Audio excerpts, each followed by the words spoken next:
Welcome everyone to Robotics 101, a training for ag teachers and ag tech courses. This is the Zoom link, or not the Zoom link, but the link to the slides. And I'm going to go ahead and share that with you in the chat as soon as I find the button to bring back the chat.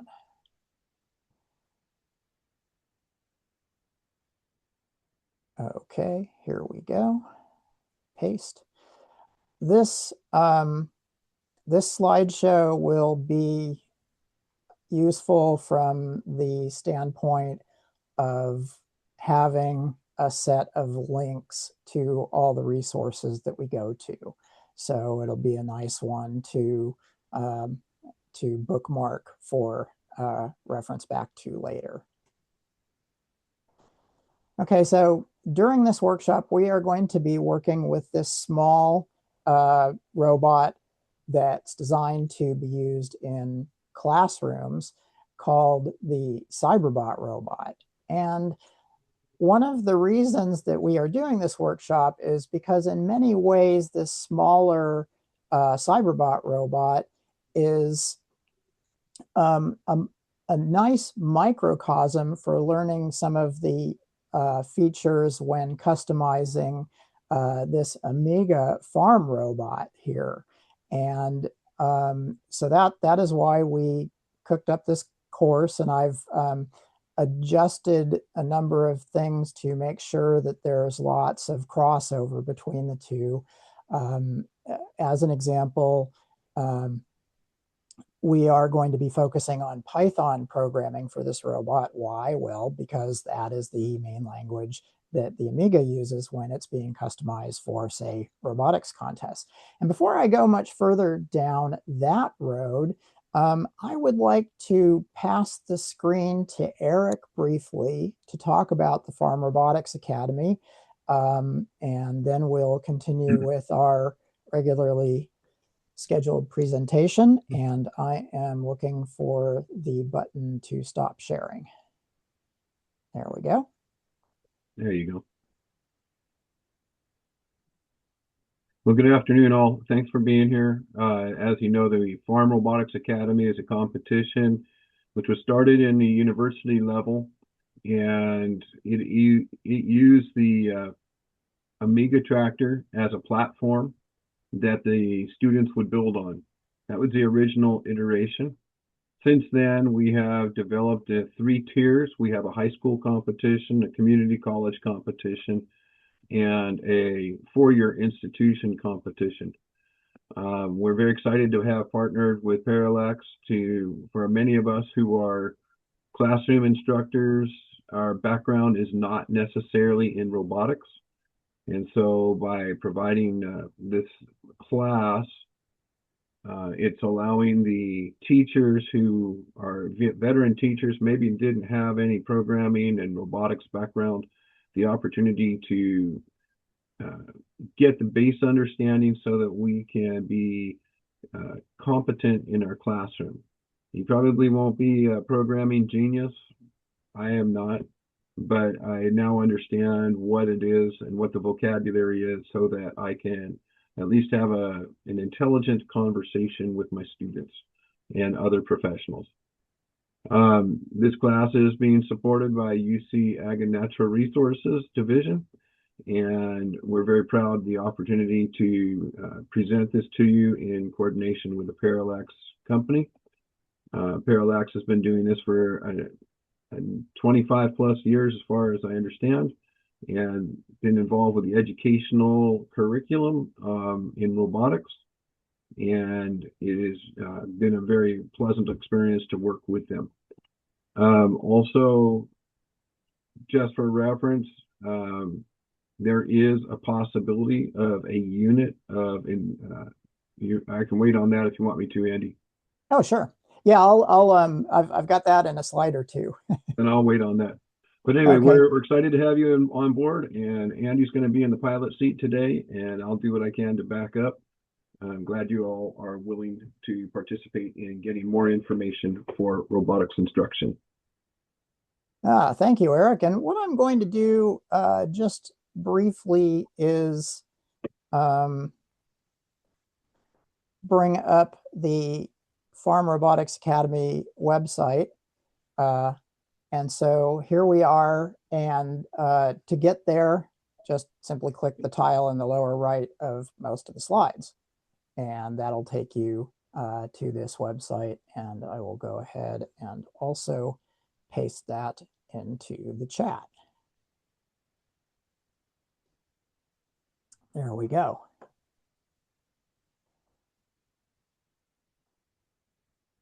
Okay, so as I was saying here, Python programming is one of the elements that there are similarities between these two robots. And so students having experience programming this small robot in a one-to-one or two-to-one basis in the classroom in Python is a nice way to get started and to get comfortable, and it makes the leap to using a larger robot a little bit more natural.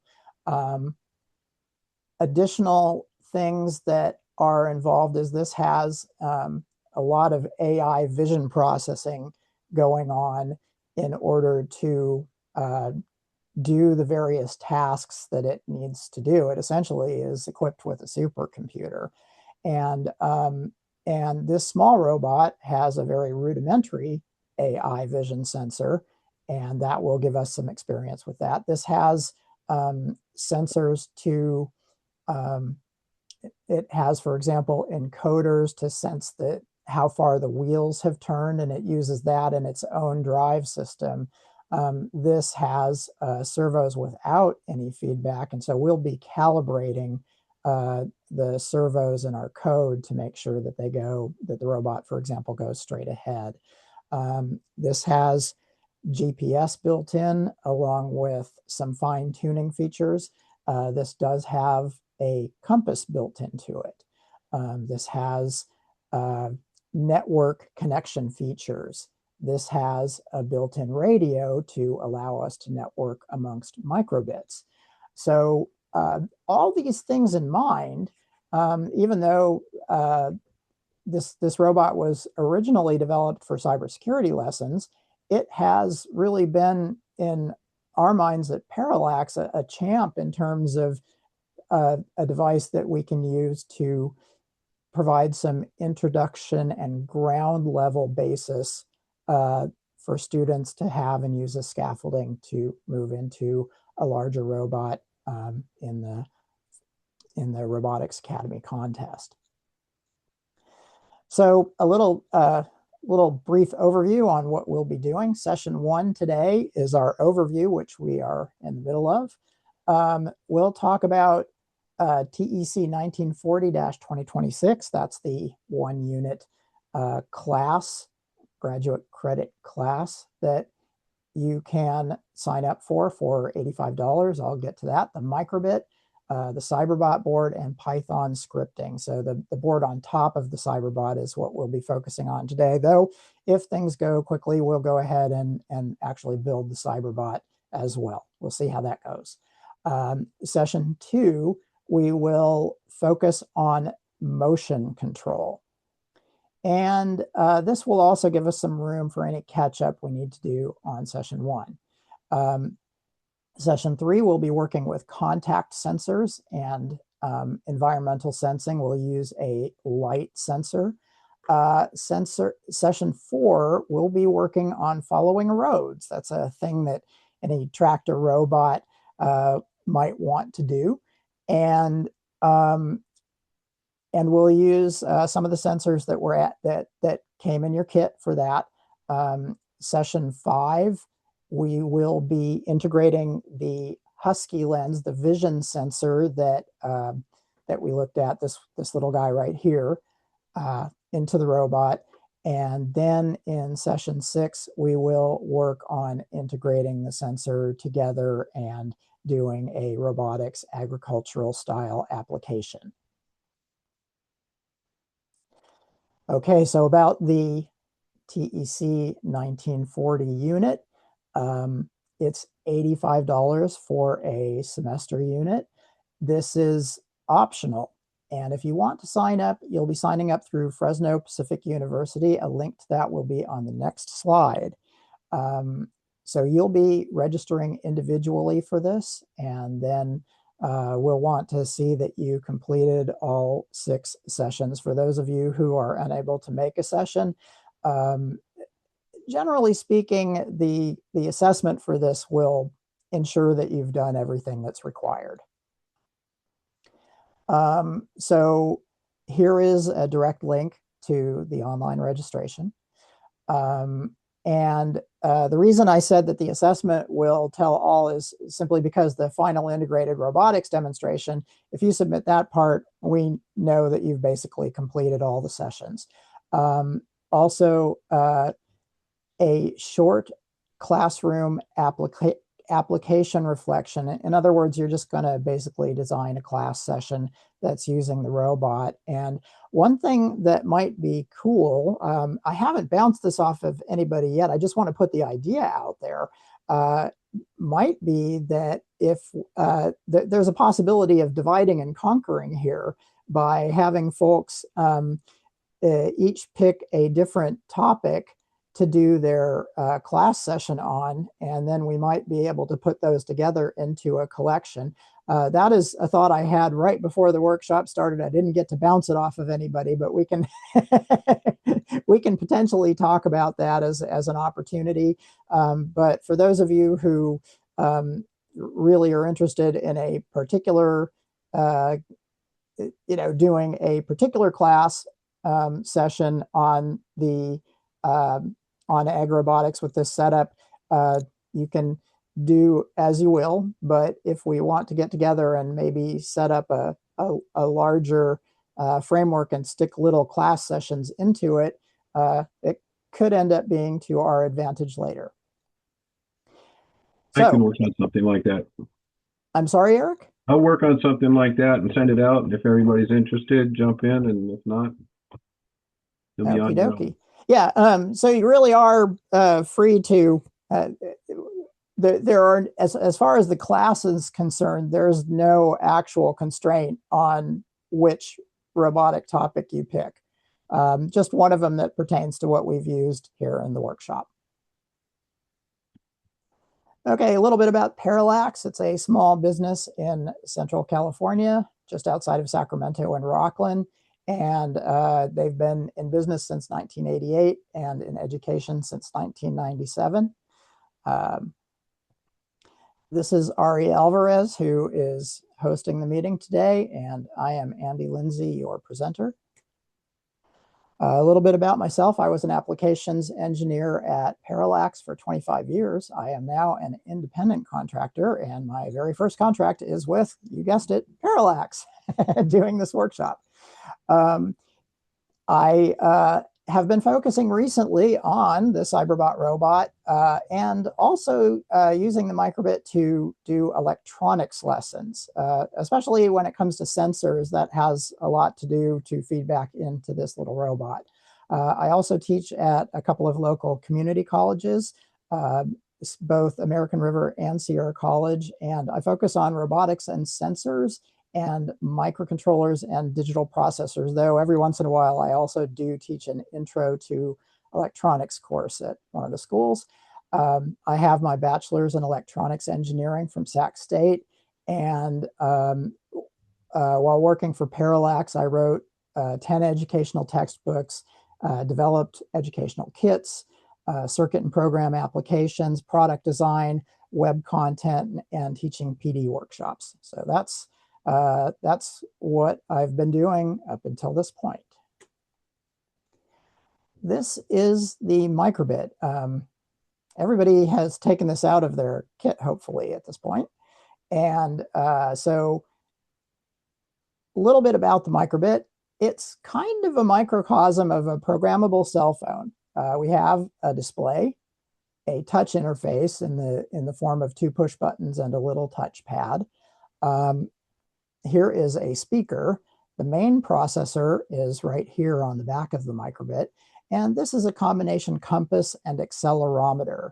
Um, I hope I said speaker already. That's the thing in the center that's prominent and you'd think was the microcontroller, but no, it's just the speaker. There's a second microcontroller, and this one essentially makes the microbit look to a computer like it's a USB stick. So um, that really helps with making this useful in classrooms because most microcontroller programming systems require some kind of driver, which means that you have to work with the IT department to get permissions on computers to connect the microcontroller to the computer and get the software installed.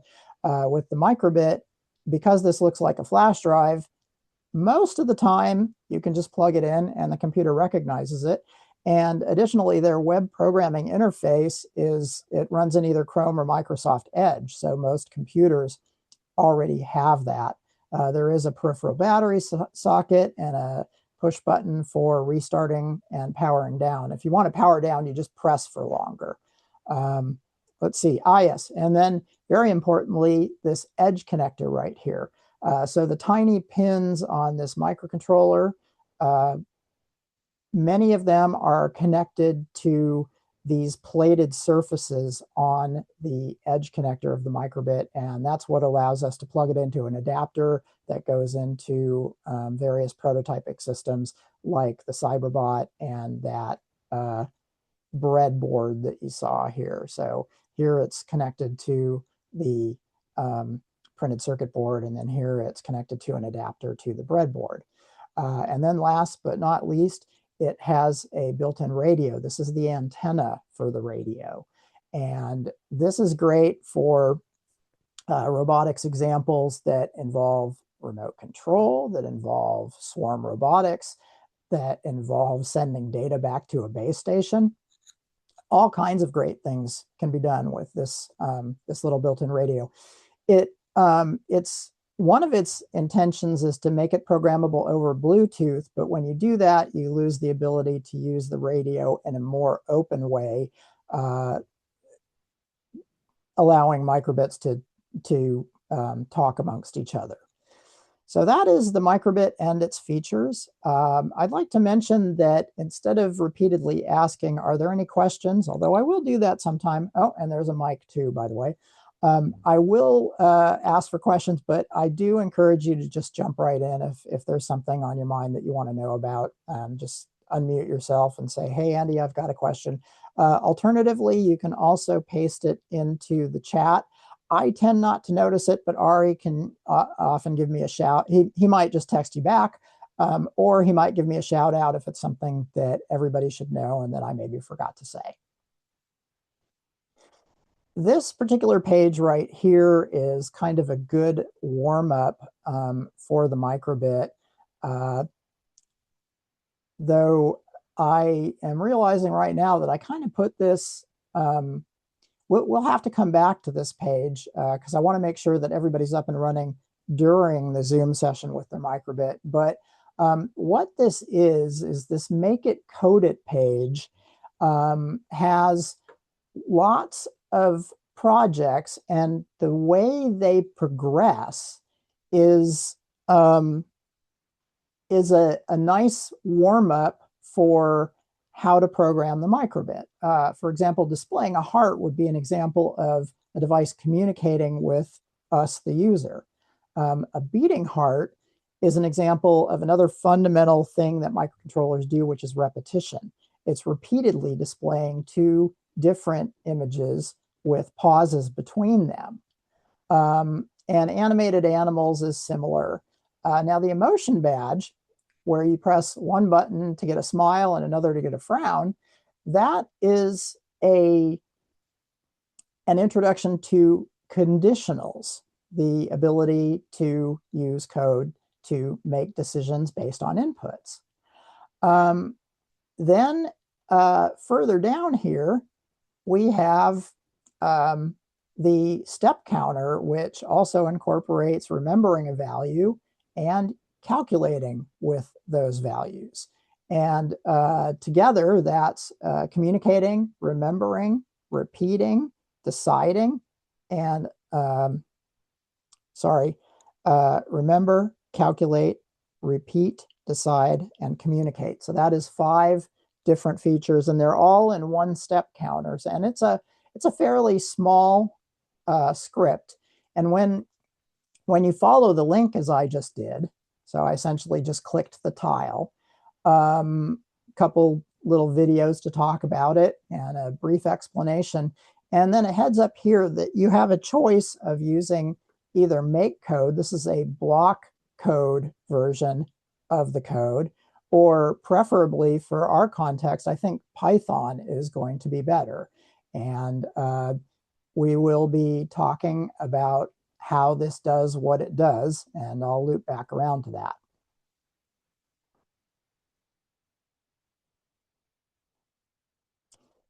So that is a great little warm-up.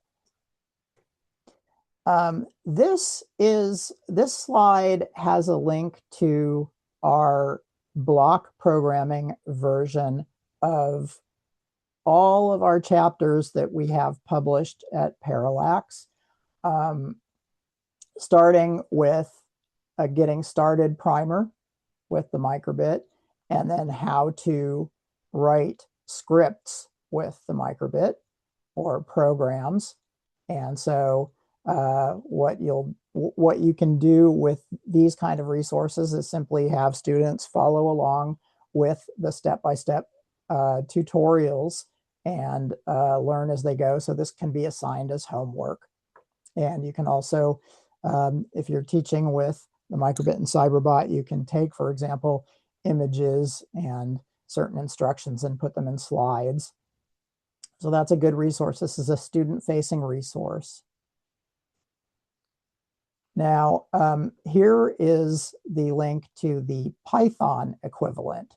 So these are all the chapters that Parallax has up for Python, and it starts with the prerequisites. And I wouldn't really call it a prerequisite. Certainly getting started and writing microbit programs are helpful. This goes a little bit deeper into the programming than you need to just get started. Really, just getting started with the microbit and writing programs is enough. And then students can jump into the chapters where they build the robot, navigate, maybe do something with the speaker or build a circuit. And then we have a navigation with a contact circuit, navigation with a light sensing circuit, navigation with infrared flashlights that can reflect off objects and be detected by the robot. Then when we get to radio basics, even though it says cybersecurity, it's really just anybody who wants to use the radio can take their microbits and start using it here. And in a classroom, we'll often have several students on a little subnetwork communicating with each other. And we talk about sending messages and sending actual data. And so after that, there's keyboard control, there's tilt control, where one student holds a second robot or a microbit and tilt it to control the direction and speed of another robot. Then we get to the actual cybersecurity lessons, which are actually still of interest in agriculture, since you don't really want your tractor's control system hacked externally. And so it's not necessarily something I'd emphasize, but I just want to mention that it's here and that it could actually be considered relevant under some approaches to how to introduce ag robotics. We also have additional things like the QTI line follower. This will be our road following sensor, and it's a chapter about how to follow a line with that. And then we have, for example, a little ultrasonic distance sensor on a turret that can be rotated back and forth to map out the area ahead of the robot. And then tilt control with a gripper is kind of fun. There are servos with built-in awareness of how far and in what direction they have turned that can also be used as an upgrade device for this robot. And so these are examples of chapters. And so if I were to open a chapter, for example, the navigation chapter, and hit the continue button. So when you open it, you get just a starting, like a cover page. And for any of these chapters, you'll want to hit continue.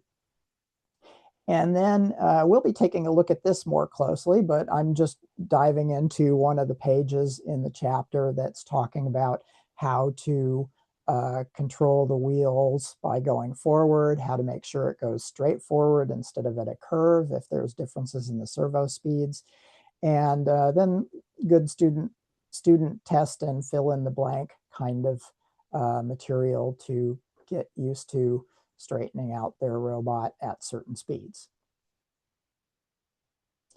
So that is the Python version. And then we had the make code version here. There's also, just so you know, a sensors with the microbit.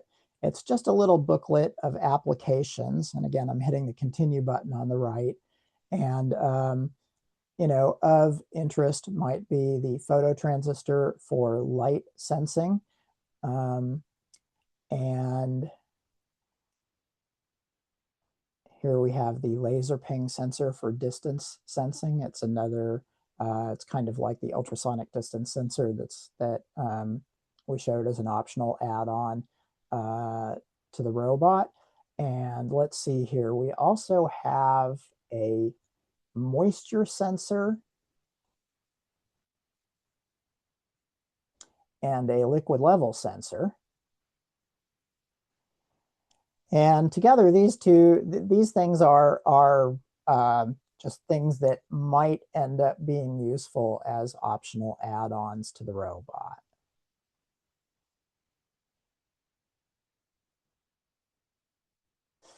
Okay, so here again is the Cyberbot robot. It's got its microbit brain on it. And just kind of a little bit more preview here. We'll be using a programming language. I know this might look kind of scary, but not to worry, you will be fine.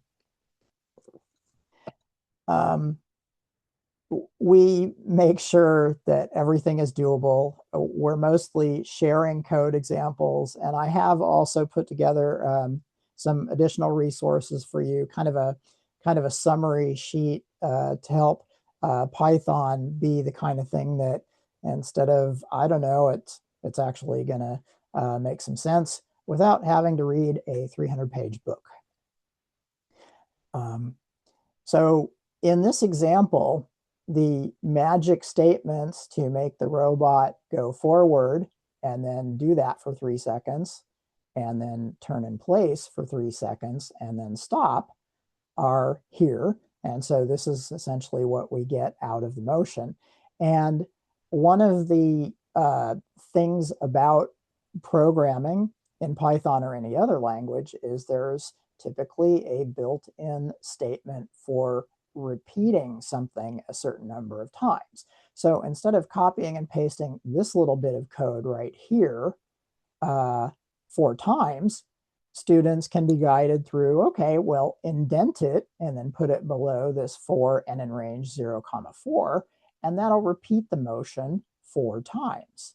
So that's an example of one of the many lessons and how it relates Python to robotics. I'm going to take just a little side trip here and ask Google, what is the most widely used programming language in robotics? Or I want to say, what are the most widely used programming languages? There. So let's see what AI has to say about it today.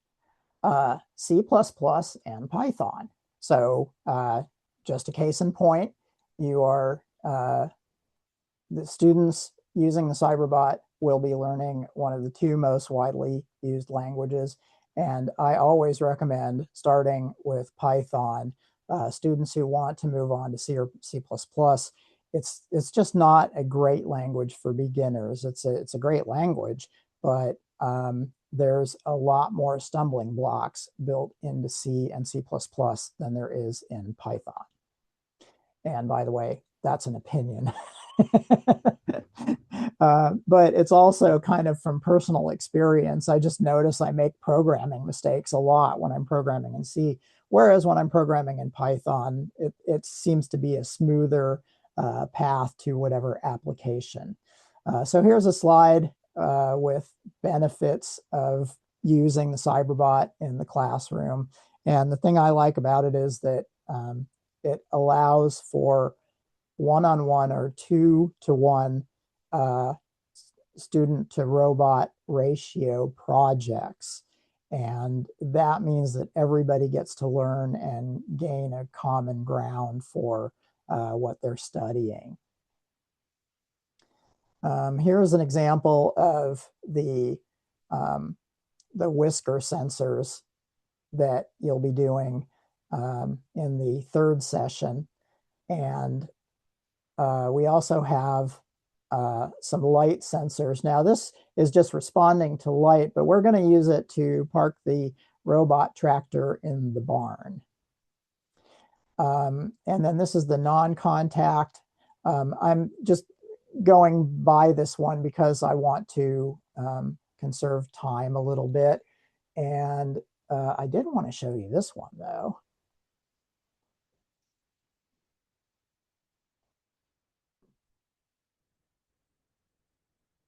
So this is a remote control version, and the buttons on the microbit, so it's radio connected. So this microbit is radio connected to that microbit.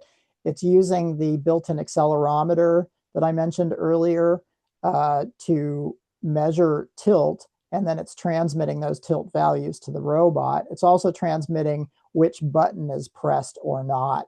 And the robot takes that data, and then its script decides how to move the wheels in response to how the device is tilted.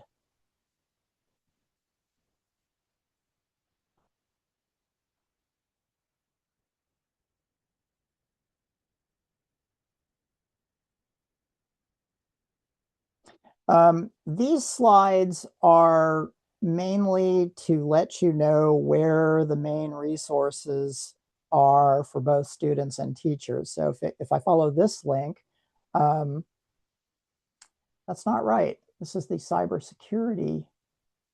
Oh no, this is okay, so this is taking us to all the Python available lessons. I expected to see a different page, but this is actually really good because this is showing the different books that are available that use Python as the programming language. And we will be focusing on the Cyberbot and the AI and machine learning. And then over here, we also have educator resources. And a lot of stuff like the standards that are satisfied by the online tutorials, scope and sequence are available to all visitors. But then we also have some additional assessment materials, mainly in the form of handouts that you have to log in to access. And we will be sending you, I believe that we will be sending you a, see, actually, Ari, can I ask you how that should work? I'm actually writing in the chat the information. They can email education@parallax.com because we don't have the list of participants, so we cannot just enroll them. So okay, they can just request it over email and get the access to the private section. Okay, fantastic. So in the chat, Ari will be pasting how to sign up to get member access to this website, which is just your district email typically, because that way we can verify that you're not a student trying to get to the answers, and just give your school email, that is. And so we can just make sure that we can find you in the school's website, and then add you to the give you access so that you can get in here and download the extra material, the assessment material for the Cyberbot lessons here. More reference slides, purchasing of both the Cyberbot and Microbit. So if you follow one of these links, for example, here is the Cyberbot search. And so these are all the Cyberbot with Microbit purchasing options, and also interesting add-ons. And then likewise, with the Microbit, there are kits like a 10-pack of Microbit modules for $175, or an individual one. And you just have the kit for this class actually on the screen. Oh, I did. So sorry they about actually that. bought the kit. It was up there. There you go. That's the logo. Oh, here we are. Okay. Thanks for mentioning that. I didn't realize it was on here. I knew it was a bundle. I just didn't realize it was on the page. That's outstanding. So these are for your reference. Then we have an upcoming events page.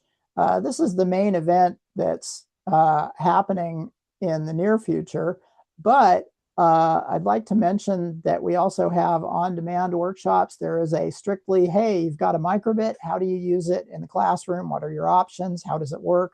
As well as cybersecurity. And then we have a general Cyberbot robotics workshop. And we also have an Arduino Shield robot workshop. For those of you who already have Arduino, you might find that to be interesting. That's just, for those of you who have never heard of it, it's just a different microcontroller programmable device to connect circuits to that is similar to the Microbit in the idea of having it be a little bit more user-friendly than the kind that are embedded in, say, your microwave oven or automotive control systems, stuff like that. So this is a direct link to the on-demand workshops I just mentioned.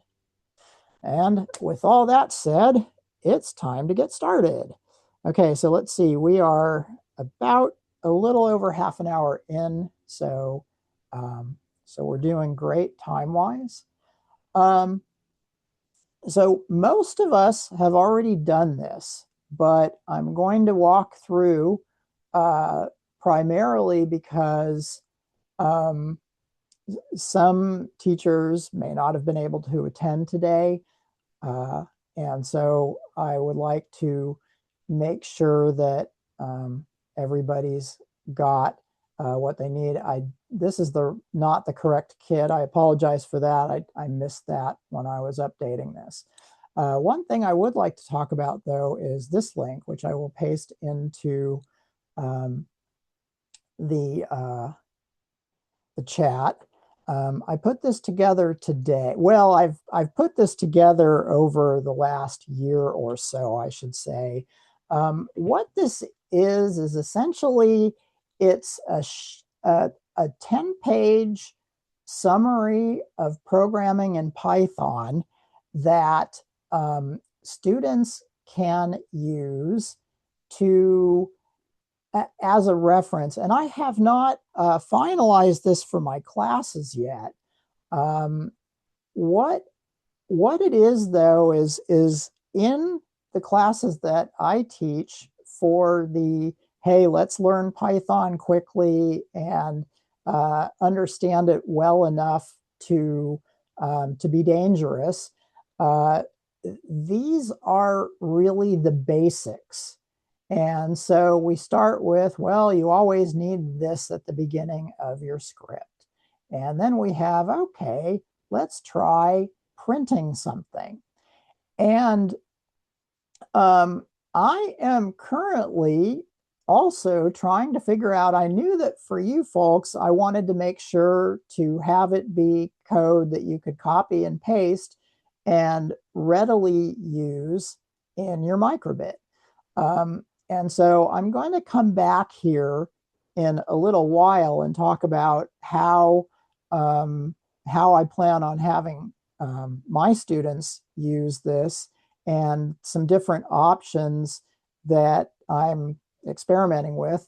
And that might give you some, interesting ideas for approach as well.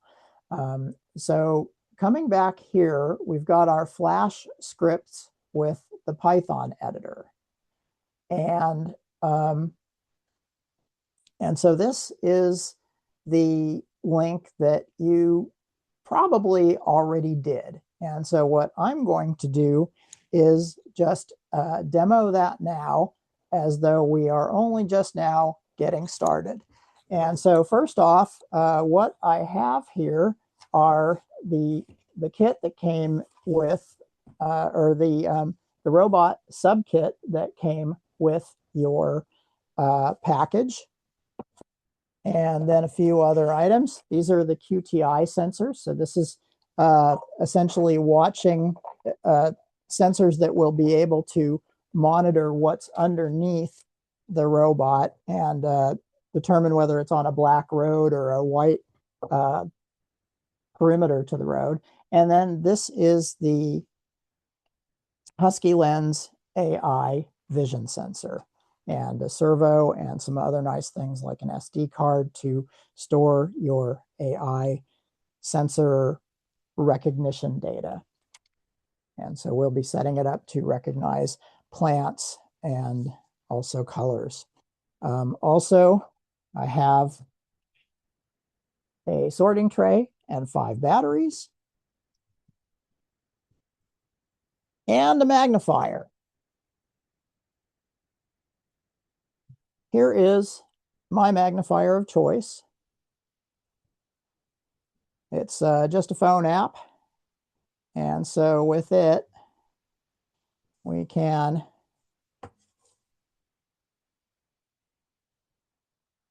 zoom in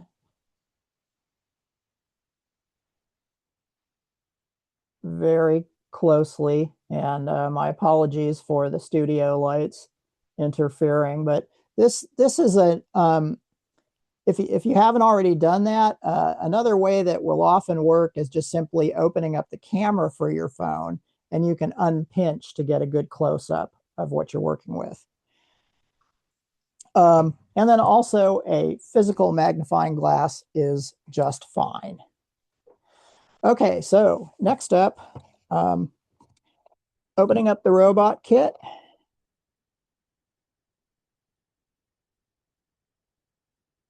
Today, we are going to need the Cyberbot board,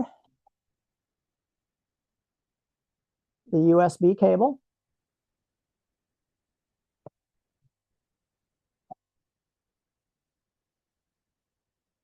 the microbit.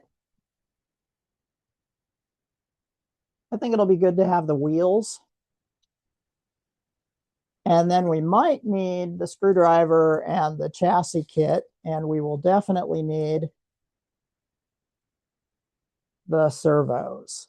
They're in this bag with the chassis, and they look like this. These are the motors that are going to make the wheels on the robot turn.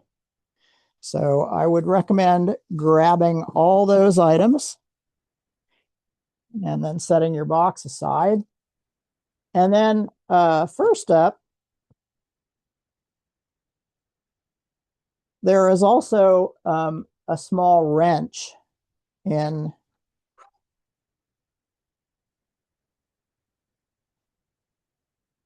there's also a small wrench in this box right here. I can hear my CPU fan speeding up, so I'm going to stop my video. Let's see here.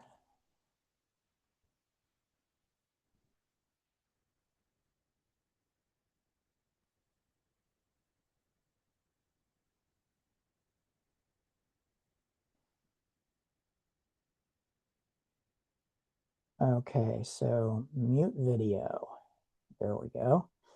All right, that should help a little bit.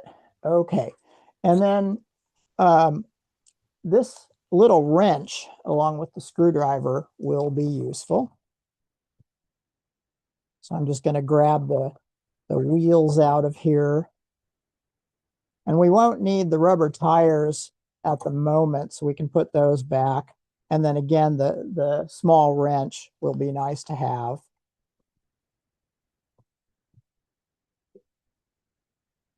And then again, this is the Cyberbot board.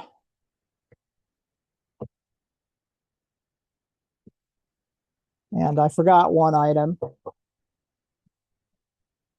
We'll need the battery holder. There's a little 5-cell battery holder. Again, that's in with the chassis, as were the servos.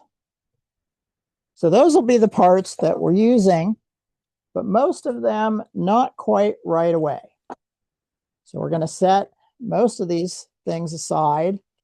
All we really need at the get-go here is the microbit and the USB cable. And so then I think most of you have already done this as part of the homework. What you're going to do is take the microbit out of its gray anti-stat bag, and we can actually plug it into the cable to start with. And then the other end of the USB cable will go to my computer.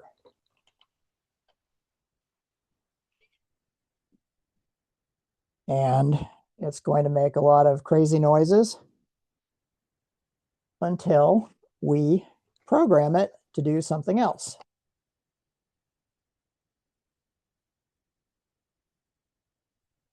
And let's see here.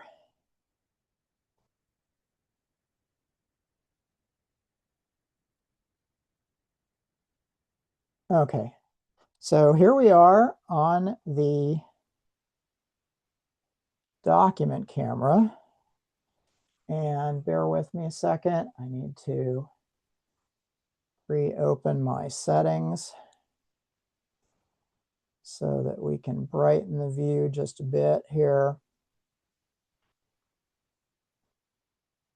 I'm off on another screen, rearranging windows.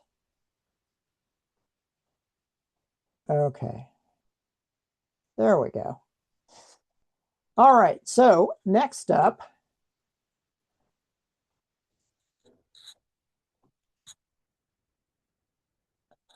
let's go ahead and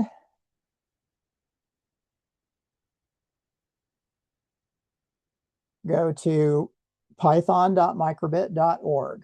So that's python.microbit.org. And here it comes in the chat for those of you who aren't there yet. And it will automatically append /v/3. And you can just hit anything you want on the cookies and then start coding. And then we have a test script. And all you need to do is hit the send a microbit button. And all this is telling you is, hey, connect the cable. We don't need to see that every time, so we can hit don't show this again. And it takes us to a window. It's a security feature of web browsers. They don't want anything to automatically start running on the web browser. So the human user has to manually say, yes, I am by hand picking this microbit and saying that I want the browser to connect to it. And then once you've connected the first time through, it will load the script a little bit more slowly because it's actually loading the MicroPython runtime environment, the latest, onto the microbit this first time around with the program image. And then as the program changes a little bit, the subsequent downloads go much faster because it's just small incremental changes. And so if I changed it to hello again, and then hit, see it flashed, it loaded the script into the flash memory very quickly. I am going to turn off the overhead lights for a second, or possibly for longer. Let's see here.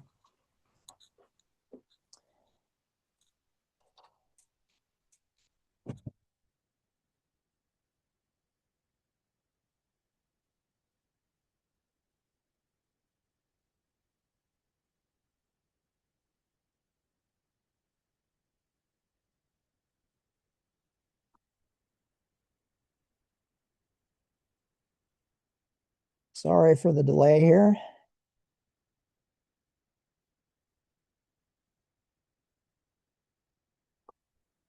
Okay, so now we can see the microbit a little bit better. It so happens that the flashing frequency of the light bulbs above the microbit end up syncing up with the flicker frequency.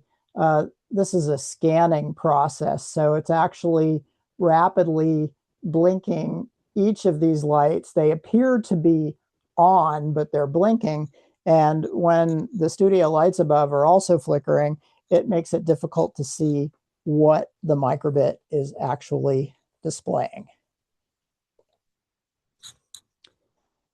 Okay, so here we are, and this program has lots of little pieces to it.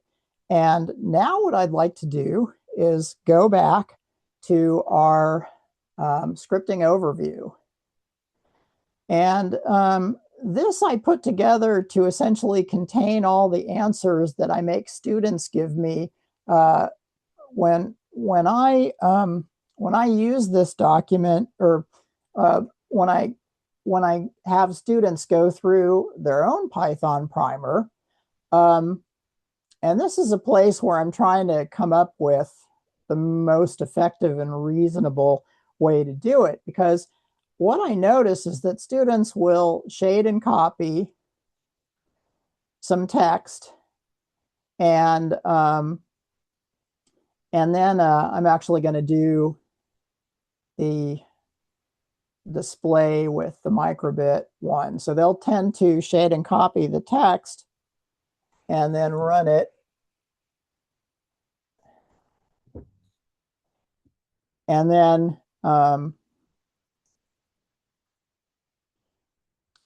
our result here is going to be a happy face. Another thing that I've noticed is that the students who heed my advice to manually type in the script. So instead, if they went and said, okay, from microbit import star, and then display,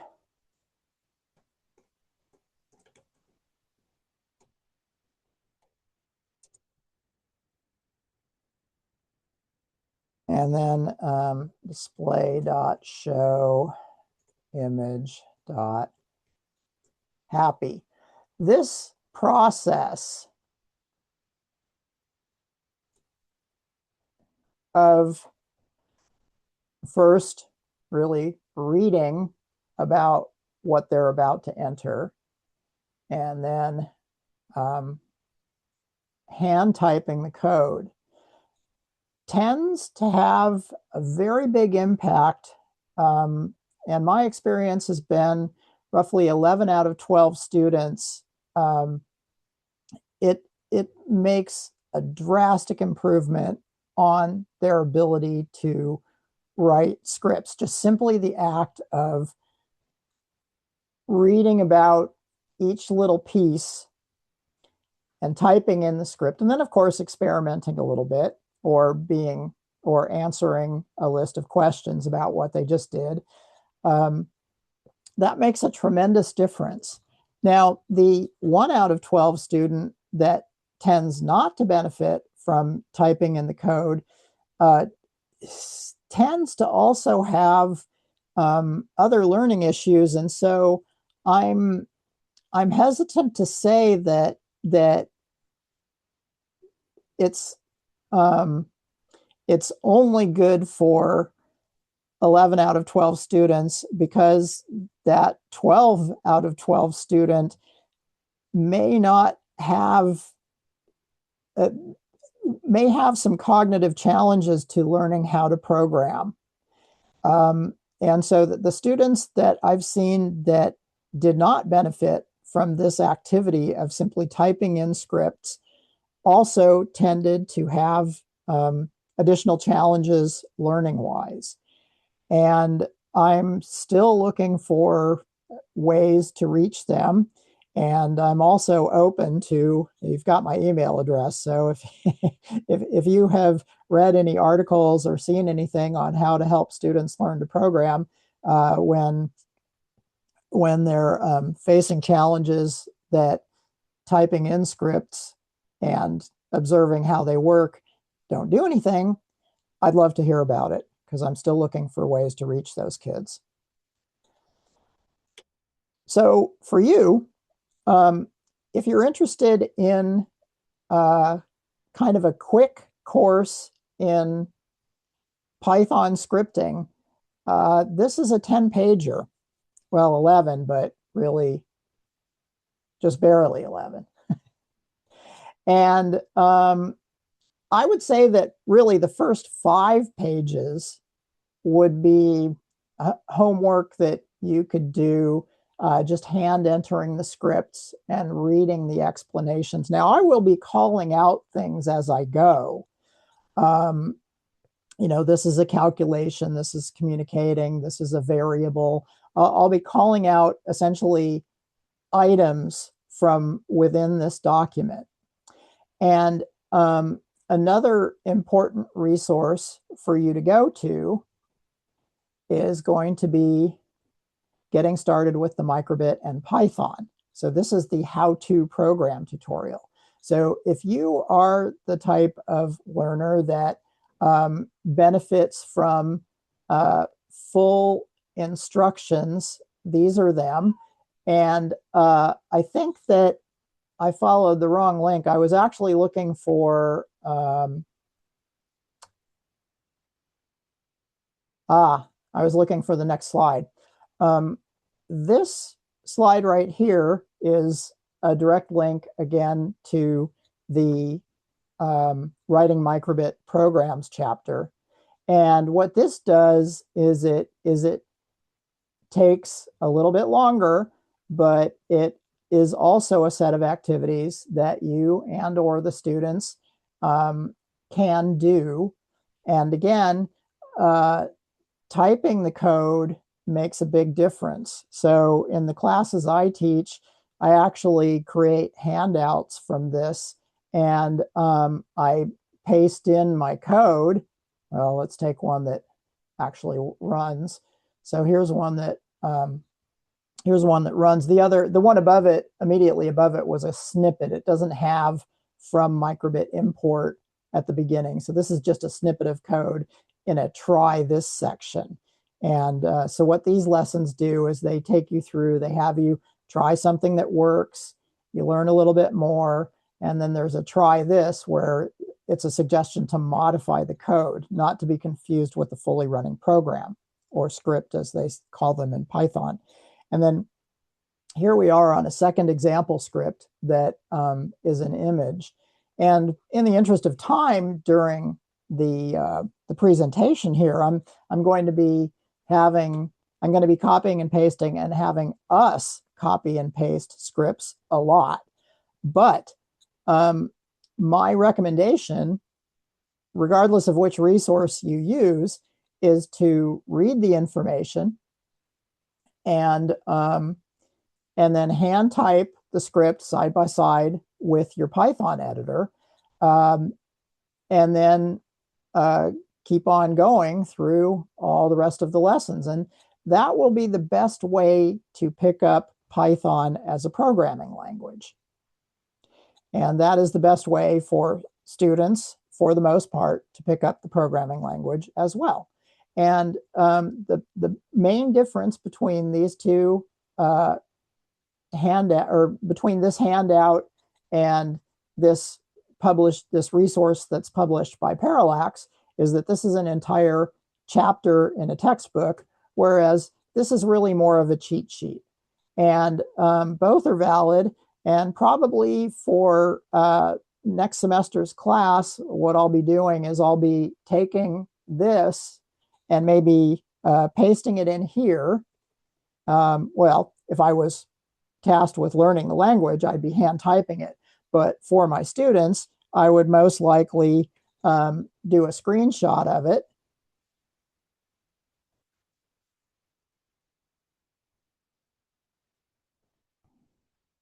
I don't know if that was visible or not, but here is the screenshot. And then I would take that and actually replace this text. And then I'd add a few questions down below in a worksheet. Another thing is if you're doing it printed, that's nice, because that way students can't take this and put it through a converter. Like if, for example, you paste this into ChatGPT, you can say, hey, could you give me the script without the numbers? And it'll go through and it will extract all the text. And so that is a way for students who are clever, but maybe not in the most productive way to get around typing in the text. How are we doing? Have you got any questions so far? Shall I take silence as assent? Just a reminder, you're always welcome to unmute yourself and ask a question, and you're also always welcome to type in a question in the chat. All right, so I would like to talk just a little bit about some of these scripts, and I'll paste them in. The first one is simply the, so this is, this script does nothing, okay, but it is executable. So if I type in that script, essentially I've typed in that, and it'll simulate, it won't do anything. But what it did is it imported all the tools so that most of the other things you type in make sense. And I'll explain a little bit more about that later. The second thing in our whirlwind, just kind of overview of Python. And again, just kind of learn as much as you can from this, pick up as much as you can, and then hopefully many of you will try my trick of reading and hand copying and experimenting with the script between, say, now and next Monday, to just feel a little bit more comfortable with Python. And you're always welcome to email me questions, and I will also meet with you on Zoom.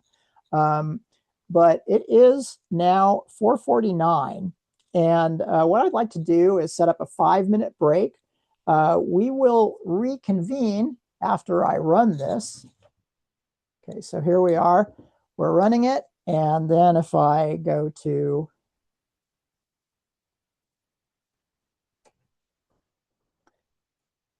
where'd my camera go?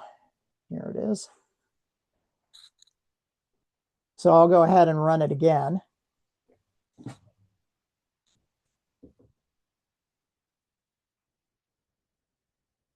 Well, that's not the response I was expecting. Oh, yes. This says print. So the place it appears is here under show serial.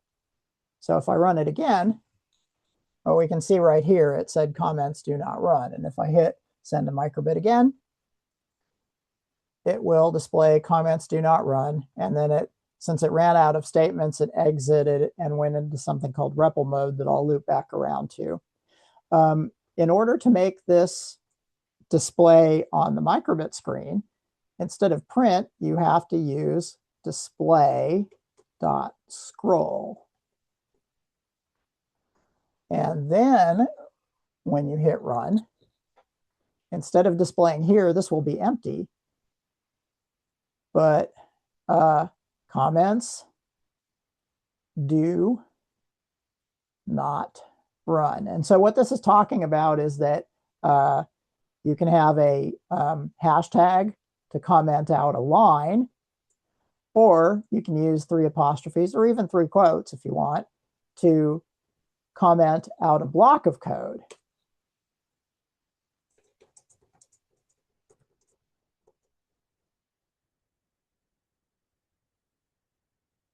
Okay, so there we go. All right, so now it's 4:51. Let's go ahead and break until 4:56 and then reconvene.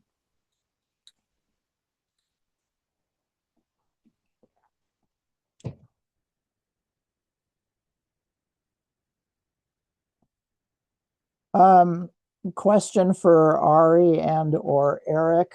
How has the audio video been with this new computer? Has there been any glitchiness or well, any info you can give me to make adjustments for next time would be great. Over here, it looks good. No glitches, no jittering, nothing. Okay, very good, very good. My CPU fan has been kind of humming away. It hasn't gotten really fast. And when I hear it go over a certain speed, I know I'm getting too close to the edge. And yeah.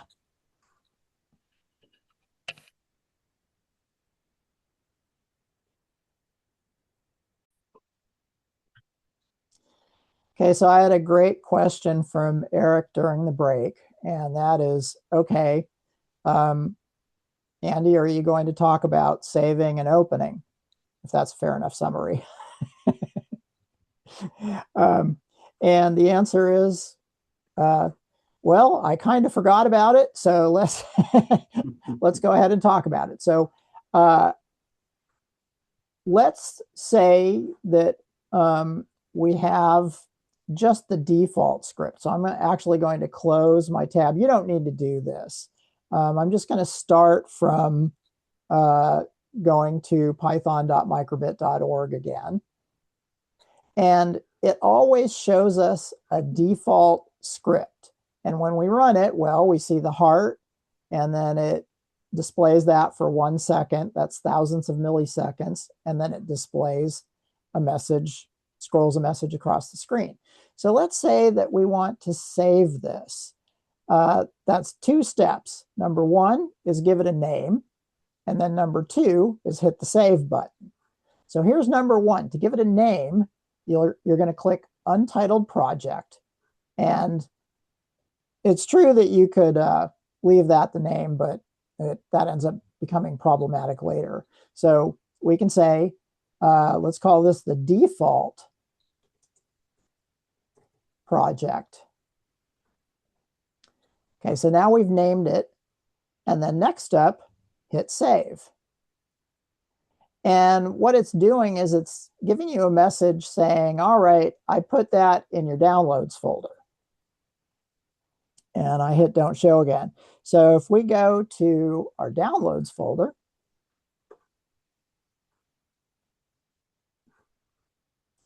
now, since we did this during the break and I saved default project earlier, what it does automatically is it just appends the new name with a number. And if I save it a 3rd time,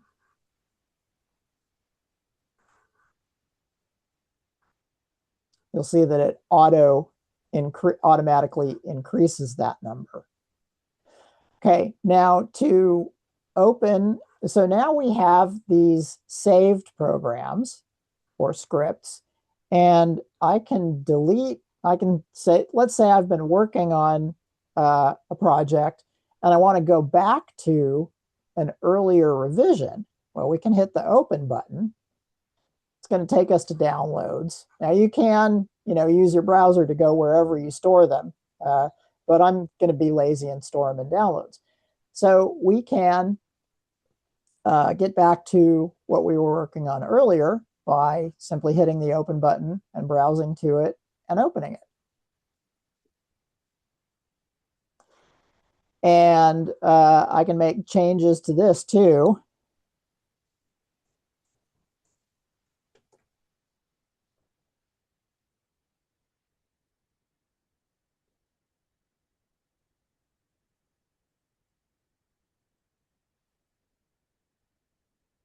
And if I run this, it'll display comments do not run, and then this show serial so that the display will go to the front of the microbit, and then print will appear in here most of the time. Okay, so if any of you ever have this problem where you think it should be showing you something and it's not, what you can try is send Control D to reset. I hit the run button just as it showed me something. And if that doesn't fix it, hit Control C for REPL. And then this time it really ought to show.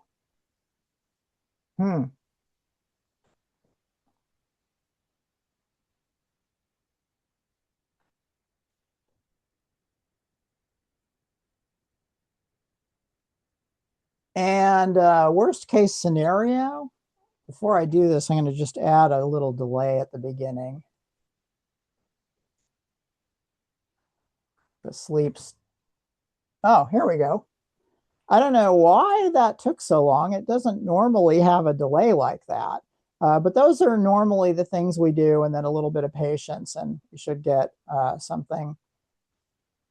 And I'm going to just make sure that this displays in serial monitor.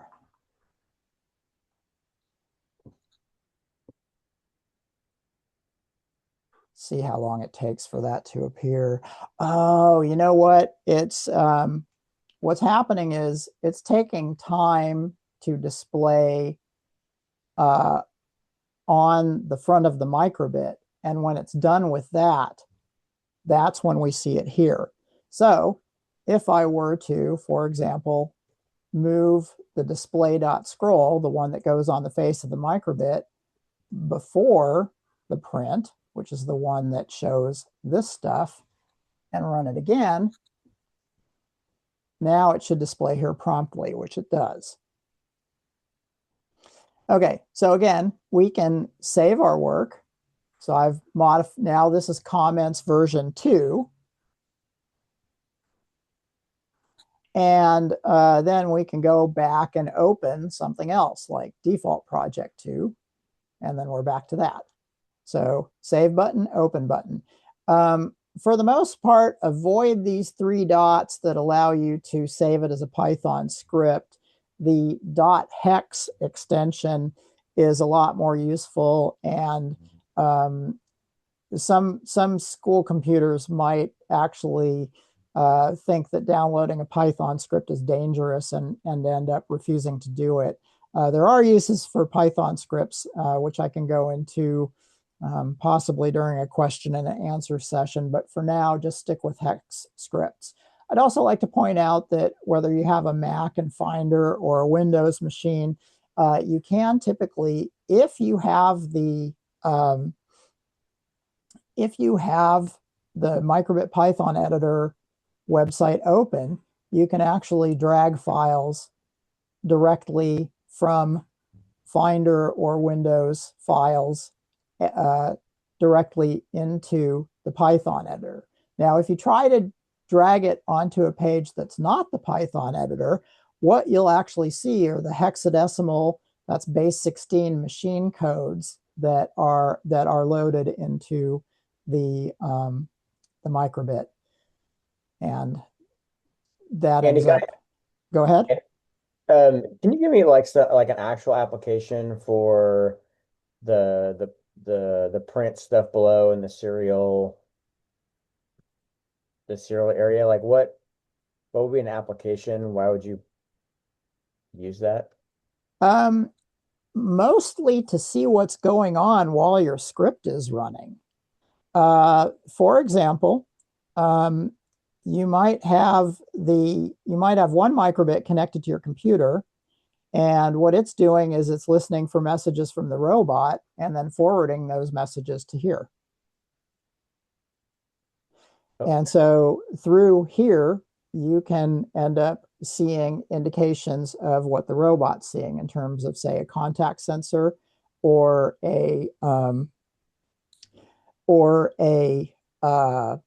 well, any of the sensors. You can see what data they're displaying. Also, for the sake of testing, like let's say that a script is not doing what you're expecting it to do, you can insert something like display dot. Sorry, we're not in the print world right now. So if we're displaying messages down here, we could say something like print, and then step 1, and then maybe later in the script we can have step 2. And that way you can know which part of the script has been reached based on your sensor input. So displaying sensor values, it's faster using this than scrolling across the front of the microbit. And so those, I actually tend to use this a lot. So for example, with these tutorial script examples, printing a value, in this case 42, it's just way faster. Well, it's faster to get that 42 here than if I said,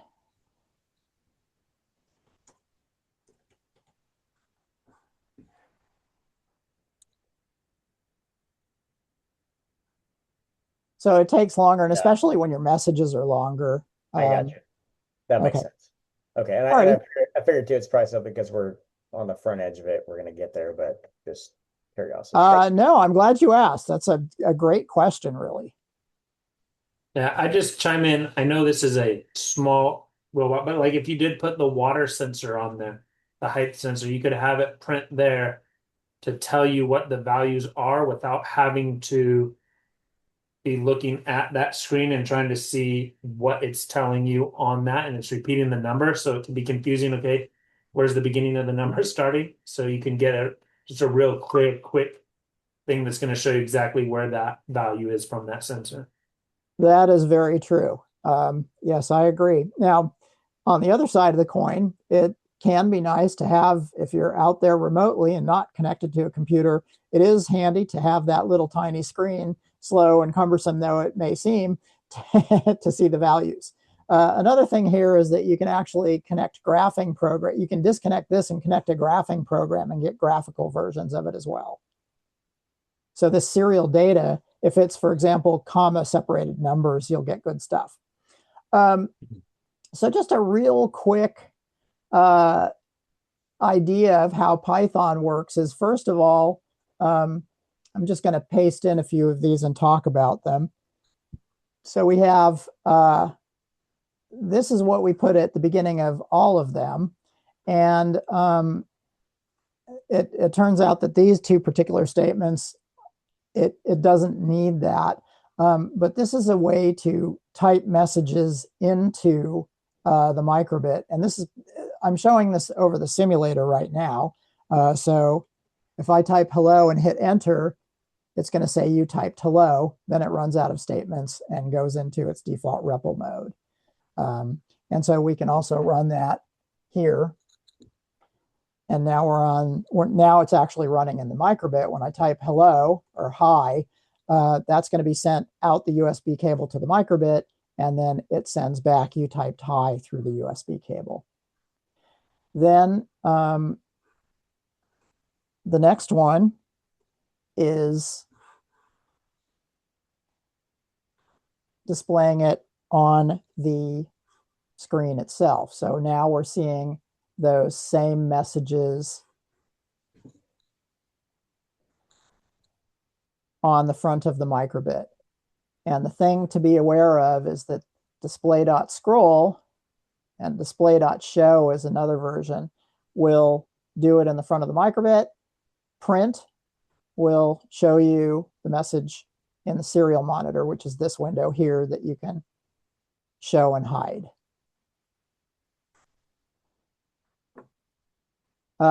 Variables. let's take a look at this one. Okay, so this is an example where we give 42 the name n, or another way you can think about it is, we store 42 in n. That's the way they often talk about it in math classes. And then this goes and grabs that value and prints it. So that's store and retrieve and communicate. And so there's our 42. And again, go back and do this on your own. If you're feeling at all timid about Python, you'll find that typing these in and experimenting with them as you read and go through is gonna be great. These are different kinds of variables, and the kind of variable is simply defined by what you put in it. So this first one is a string of characters. The second one is a floating point value, and the third one is a Boolean, which can either be true or false with a capital first character. And then again, it's going to remember those and then give them back to us. For calculations,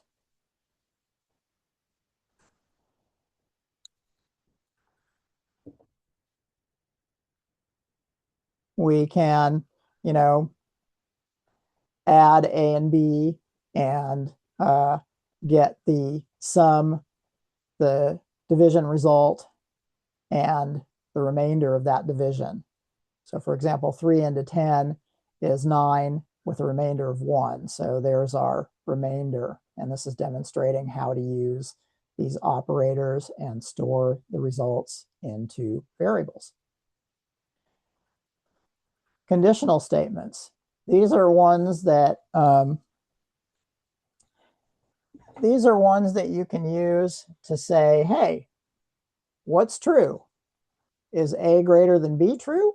Well, if it is, then print A is greater than B. Well, is A greater than B? No, it's not. So you can add more to that. So you could just stop right there and just do nothing. But you can also say, well, if the first thing isn't true, let's check the second. Is A less than B true? Lo and behold, it is, because 5 is less than 8. So it's going to print this. And with these multi-step versions of making a decision, it skips out. So it won't do this because this ended up being true. And so all we see is A is less than B. And then what comes after the decision chain, which is decision complete.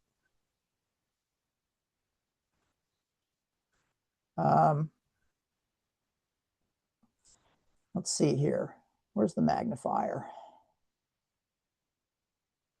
Maybe that'll work. Can you all see okay? Okay, good. Just give me a yell if it's difficult to see. There are 2 flavors of repetitions. Another thing about this little cheat sheet, as well as the tutorial version, is that you have little snippets of code that are going to be useful that you can grab and use.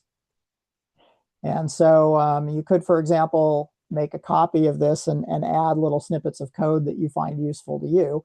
But essentially, these are all the basic ingredients that we use in Python programming. And so here we have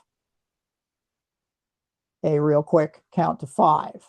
And that's a peculiarity of Python, is that it does the first number, but not the last. So it stops just shy of the last.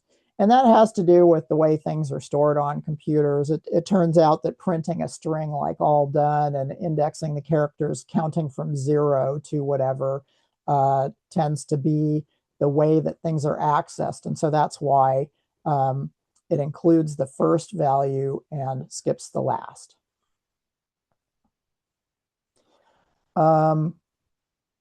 And for repetitions, I should add the one where it is while true. So this is not while A is less than B or anything like that. But if we run this, it's just going to keep on counting indefinitely.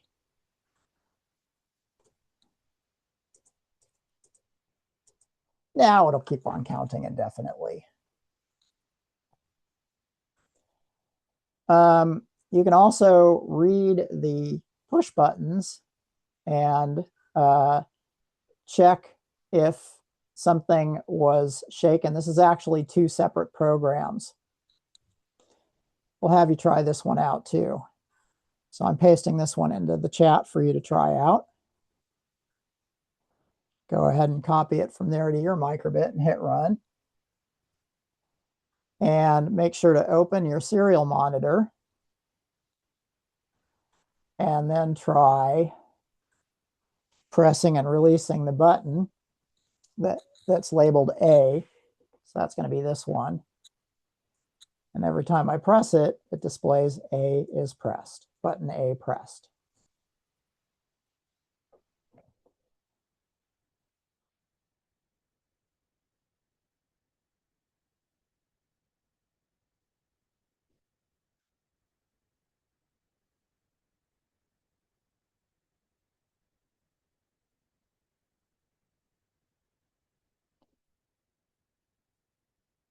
So that is, I think that now, I don't know if you remember, but I did say that I was going to loop back around to the microbit page. And so what I'm going to do is paste, go to the microbit, make it code it page.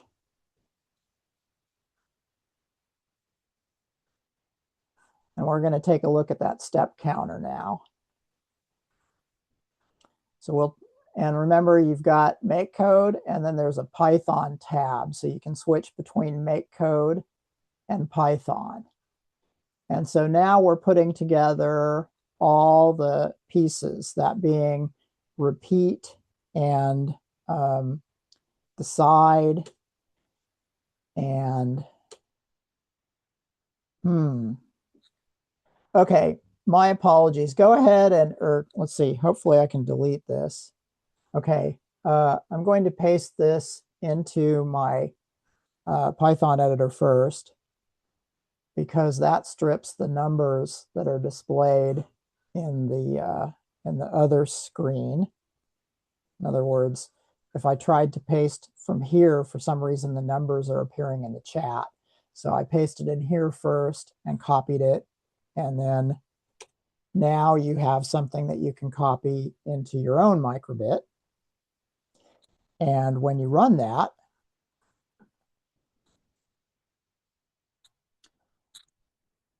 it won't look like it's doing anything initially, but when you give it a shake,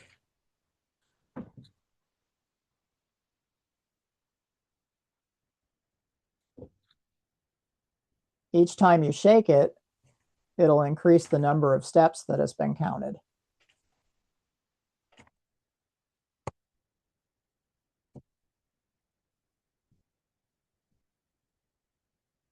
And it turns out that shaking it to the left and right is pretty effective on incrementing that count. But if you try to make it, if you just, oh, actually I smacked it on the table and it worked once, but not the second time. Just a quick question about the accelerometer. Is it omnidirectional then? Or the accelerometer has 3 built-in sensing axes. But it looks to me like if I were to go spelunking into was gesture, it might only be looking for the X and Y and ignoring the Z. I'm not really sure. Yeah, I feel like shake might like imply a certain like axis that you're moving on.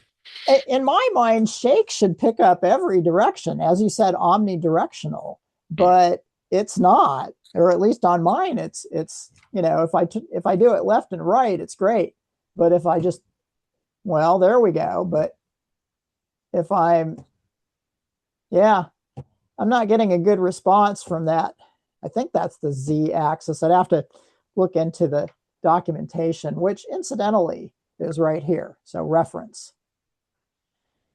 And here's the accelerometer reference. And all it has is, nice little pieces of code that you can drag and drop and some descriptions and explanations. So for example, if I wanted to try this code right here, you can actually just drag it onto your screen. Granted, I dragged it to a place where it's not part of the code, but just wanted to show you that that's kind of a cool little feature. And then the API will have a little bit more information about the accelerometer at a somewhat lower level. So this tells you all the different statements you could use to grab accelerometer data. Very cool. Thanks. Sure.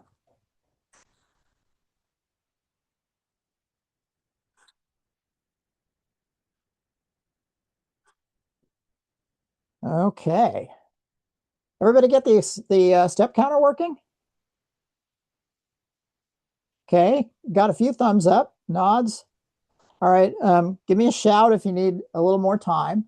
If you're still working on it, I just want to mention that, okay, so this is needed because that helps it recognize accelerometer was gesture. So that's in the microbit module, which is a tucked away thing that makes the larger amount of deep level code into this simple accelerometer was gesture shake. So that's a lot easier than programming it in the lower level language of, say, TypeScript or trying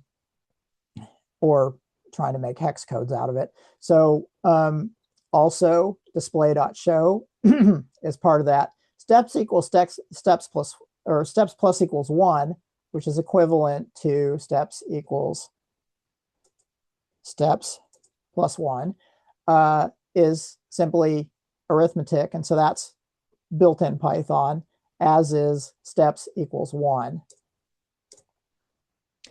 But here we're remembering, here we're repeating, here we're deciding, here we're calculating, and here we're communicating. So that's all the 5 biggies in one little application. Okay, so now let's move on to testing out our board. So what I'd like to do next is, okay, and for this I'm going to turn the lights back on.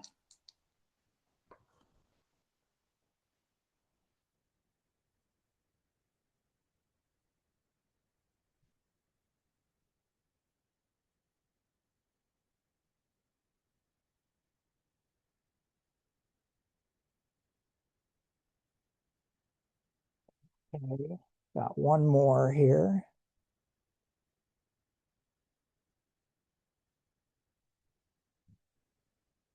Okay. Here we can see the result of the flickering lights and how they affect the way the display looks.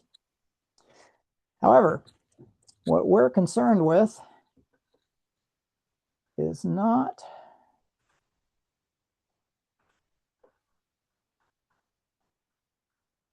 going to be affected by that. All right, so now what we're going to do is just make sure our servos are running. So to do that, what we need to do is plug our microbit into the Cyberbot board.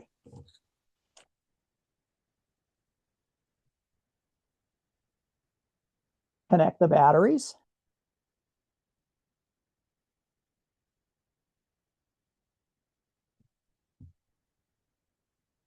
And then take out the servos. And I'm going to leave this on the screen for a minute so y'all can get caught up. When you plug in the microbit, make sure that more than half the little circles above the edge connector are covered by the socket. See how we can see less than half of the circles? That means it's plugged all the way in. And then here we have the battery holder. So we'll add our batteries to that.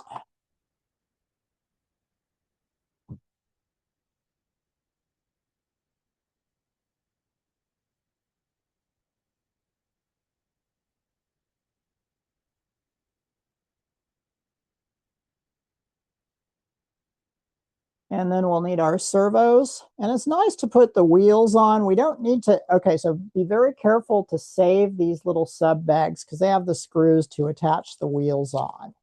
So put those in your sorter or even back in the servo bag in your sorter for now. Because we're not going to attach, we're not going to affix the wheels at the moment. We're just going to test the servos out in the Cyberbot board.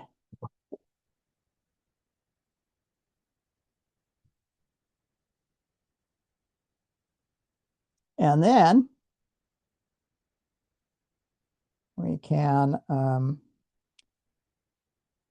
undo the little twist ties that are bundling up the servo cables. And I'd like everybody to look up for just a minute and watch the screen carefully and be ready to do this. I'm trying to get focused here. Okay. Do you see where it says P18 and P19? And then on the side, it says WRB. Well, that WRB, and then of course it's also talking about ground and positive voltage for the servo. So the W is for white.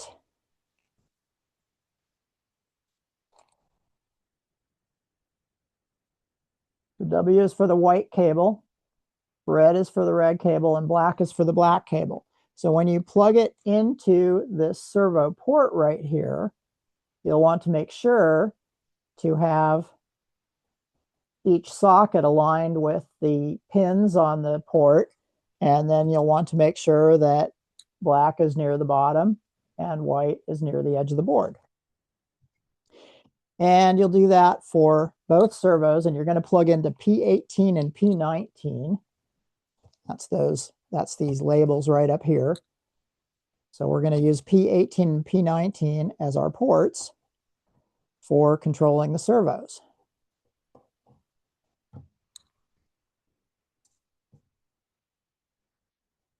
And then last but not least, we'll want to put the wheels on the, just press the wheels on the output splines of the servo.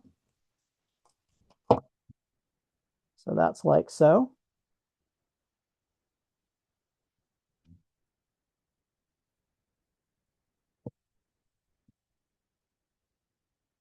And then we're ready to just run a quick test.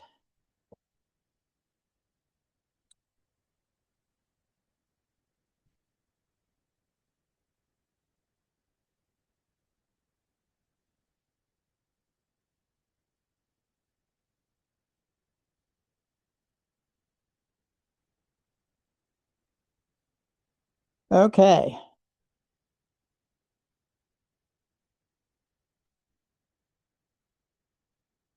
So remember, the white wire should be closer to the edge of the board, or one white wire should be closer to the P18 label, and one white wire should be closer to the P19 label.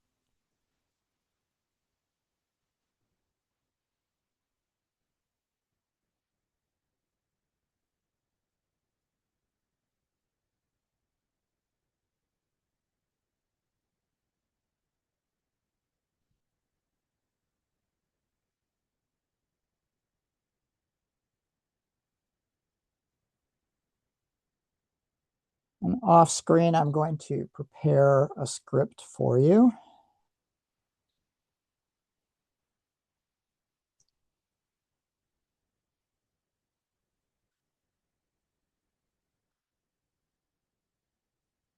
Whoopsie. Well, that's fine.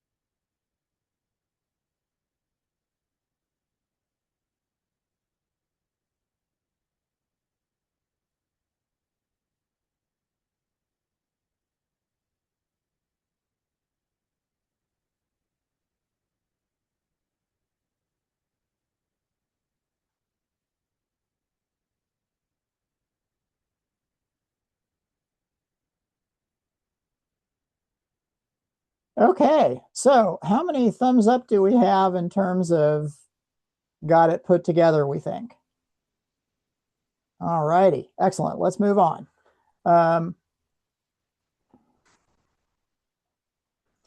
So I'm going to next give you a link of a pre-written script.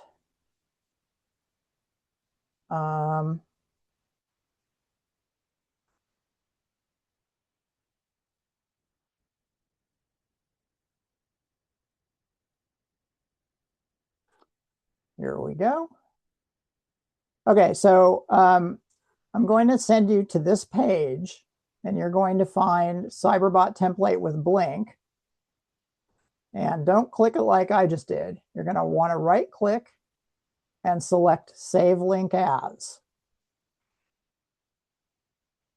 And that'll give you the hex file. Okay, so now it's in our downloads, and we can go and hit that open button and grab Cyberbot template with Blink and open it. Okay, so next up, I'm going to give you the link, and you're going to go there, right click Cyberbot template with Blink, and select Save Link As. Okay, so here is the link in the chat. And it's in the section titled Script Cyberbot Servo Speeds Test.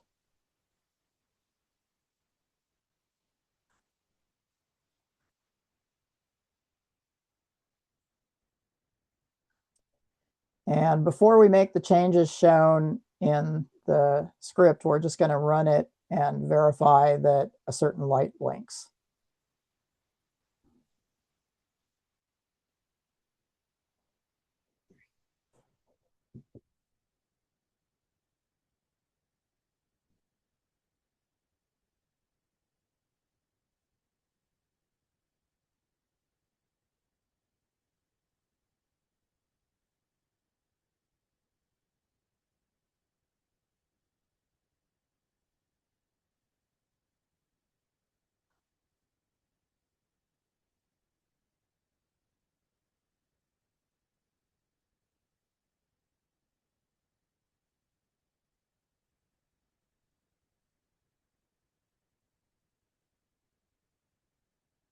So again, we're going to download Cyberbot template with Blink by right-clicking and selecting Save Link As.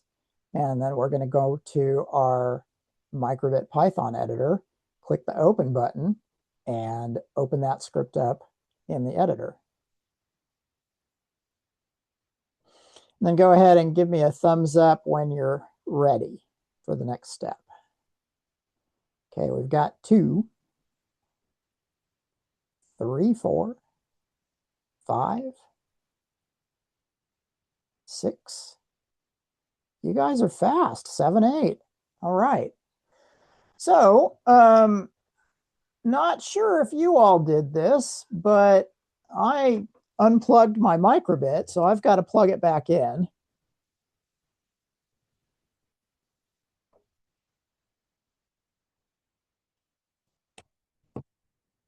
Then the next step is to take the little switch down here at the bottom of the Cyberbot board and turn it all the way to the right in position 2. So you'll want to have it all the way up against the right edge of the little opening and both lights on. That'll indicate that your batteries are properly connected. And beware, if you get a little red light up here, that means you have low or incorrectly connected batteries.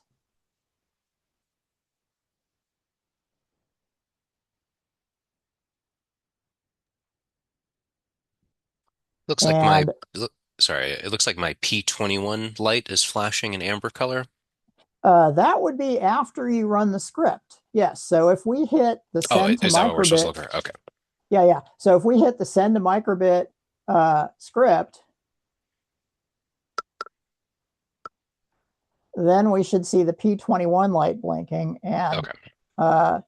Although the light is amber, that's going to mean that our whole system is green and go.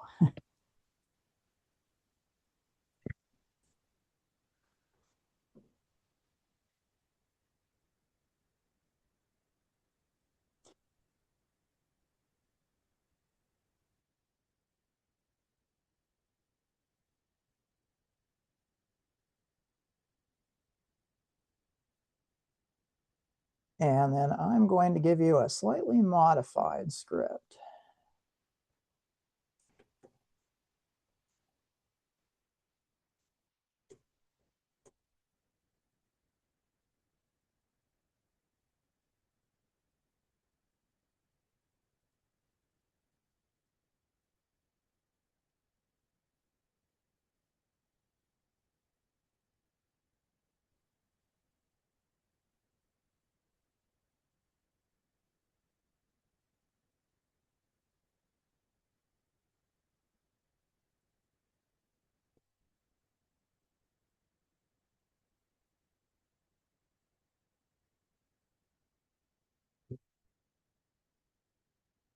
Okay, here it is in the chat window, although I probably moved a little too fast. I don't know if I made a mistake on this yet. Nope, I got it right.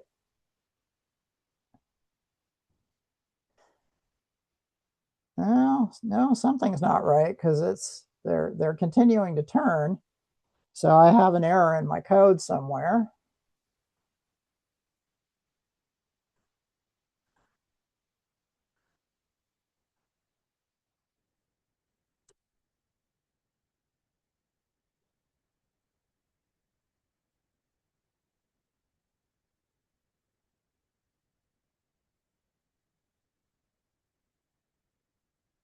Well, that's the strangest thing. I've never seen this before. Oh, I'm repeating this over and over again. So it's telling the servos to stop for a moment, but then looping around and running them again.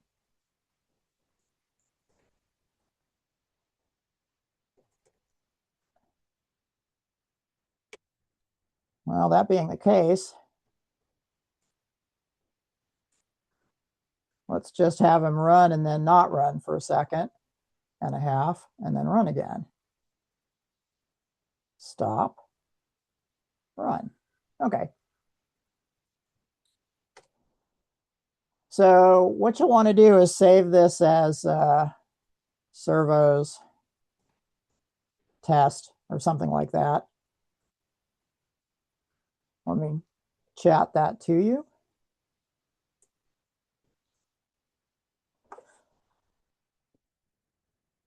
And if I could have you for just a couple minutes after the 5:45, I apologize. I've got one last thing I want to show you. Anyway, everybody got that going? Or, oh no, I haven't given you enough time. You need to, you'll want to copy and paste in and run this, and then hopefully your wheels will be doing the same thing as mine.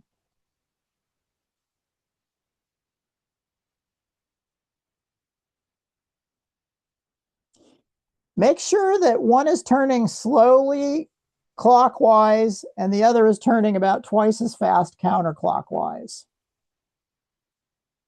Okay, outstanding. Okay, so that is a good test of our robot. This is a place where it's a little bit different from the big ag robot, which comes in a truck and is dropped off with, well, I mean, there's several hours of training and demonstration still, but the assembly is taken care of before they bring it out. Anyway, okay, so what I would like to do next is show you what you'll be doing for next time. So this is going to be, and I'm having trouble deciding, and I'll take input from Eric and Ari on this, because normally I assign this, but it is kind of a heavy lift to get the robot built between the two times. Although, you know, now that I'm saying that, I'm realizing that we've done that every time and it's been pretty good. How does everybody feel about, it's going to take about 20 minutes to build the robot. Are you good for that between sessions? Little 20-minute robot building session?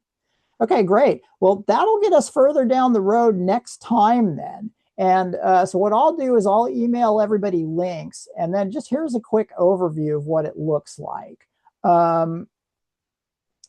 Basically, if I follow this build the chassis link,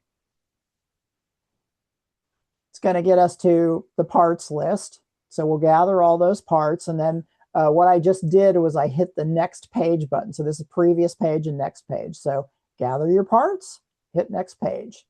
It's going to show you the parts before and the parts after, tell you what you need and how to put them together, along with before and after pictures. So do that, and then just keep on going through. So you won't have a servo horn to disconnect. It came in a separate bag. So this little part you can skip. And then you're going to use the 3/8 inch screws and our handy little wrench to put together the Cyberbot, to attach the servos, and then put in the battery holder. And so it's got all the step-by-step instructions. And by the time you're done, remember, this is the connecting the servos part, and it's important to figure out which is the right and left servo. And right now, it's that was on the previous page, I believe. Going to go back one more.